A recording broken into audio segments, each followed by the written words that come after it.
Les voyages de Gulliver. Voici l'histoire de Lemuel Gulliver qui vivait il y a 2 siècles. Il avait fait des études difficiles et au bout de nombreuses années, il était devenu médecin. Il rêvait de voyager et il aimait la mer.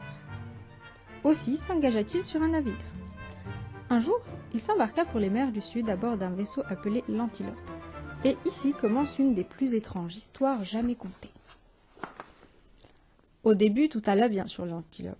Mais une nuit, une terrible tempête se leva et le bateau se brisa contre des rochers. Gulliver était bon nageur et il parvint, malgré la fureur des vagues, à atteindre la côte. À bout de force, il se traîna péniblement sur la plage où il finit par entrer dans un profond sommeil. Au lever du jour, quand il ouvrit les yeux, il essaya de s'asseoir pour regarder autour de lui, mais il était maintenu au sol. Il ne pouvait bouger ni les bras, ni les jambes, ni même la tête. C'est alors qu'il sentit quelque chose de vivant qui courait sur ses jambes et sa poitrine, quelque chose comme une armée de souris ou de scarabées. Il poussa un grand cri de surprise. Sur sa poitrine, il y avait bien 40 hommes, mais hauts de 15 centimètres tout au plus. Le cri de Gulliver effraya les petits hommes qui glissèrent sur le sol où une immense foule de ce petit peuple était assemblée. Comme Gulliver essayait de tourner la tête, les cordes qui entravaient les bras claquèrent, effrayant le petit peuple qui lança des flèches. Gulliver se tint tranquille pour ne pas effrayer ses gens davantage. Rassurés, les petits hommes recommencèrent à tourner autour de lui, essayant de lui parler. Mais ils utilisaient une langue étrange que Gulliver ne comprenait pas. Tout à coup, leur empereur réalisa que le géant avait forcément très faim. Il ordonna donc qu'on construise une plateforme pour atteindre la bouche de Gulliver. Les petits hommes revinrent avec des paniers de nourriture. Gulliver, affamé, avala d'un coup une barrique de vin et un panier de pain. Comment ? Les Lilliputiens, ainsi s'appelaient-ils, apportèrent encore des victuailles jusqu'à ce que Gulliver, rassasié, s'endort. Le petit peuple semblait n'avoir plus peur du gigantesque Gulliver. Pendant qu'il dormait, 500 charpentiers construisirent une plateforme à roues, puis 900 hommes le hissèrent dessus. 500 gardes et 1500 chevaux le tirèrent ensuite péniblement pendant 1 jour et une nuit pour l'emmener jusqu'à la capitale. À la fin, ils s'arrêtèrent devant une cathédrale qui serait la maison de Gulliver. Le petit empereur de Lilliput ordonna aussi aux ferronniers de forger une chaîne solide pour la fixer à la jambe de Gulliver. Il pouvait bouger, mais pas trop. Bientôt, la nouvelle se répandit et le peuple accourut de tous les pays vers Lilliput pour voir Gulliver.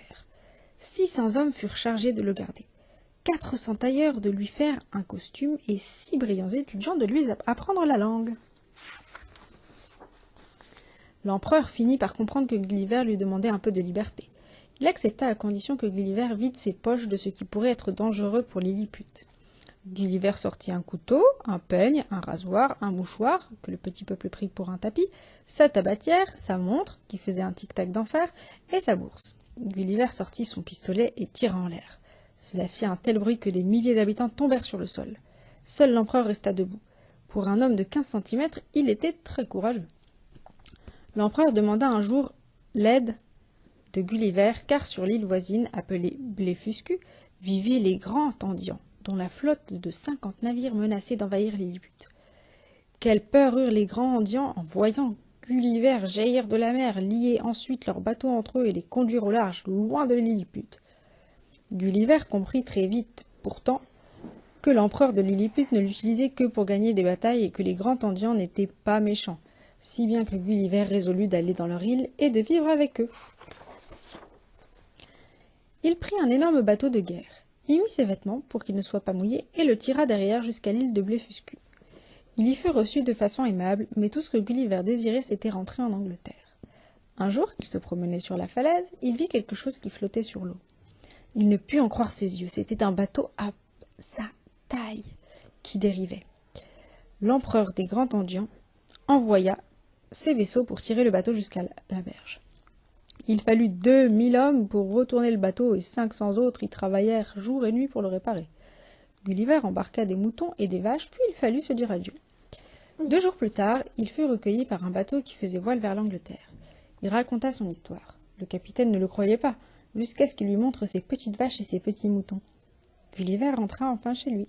Ses amis furent ravis de le revoir et ils ne se laissaient jamais de l'entendre raconter son aventure.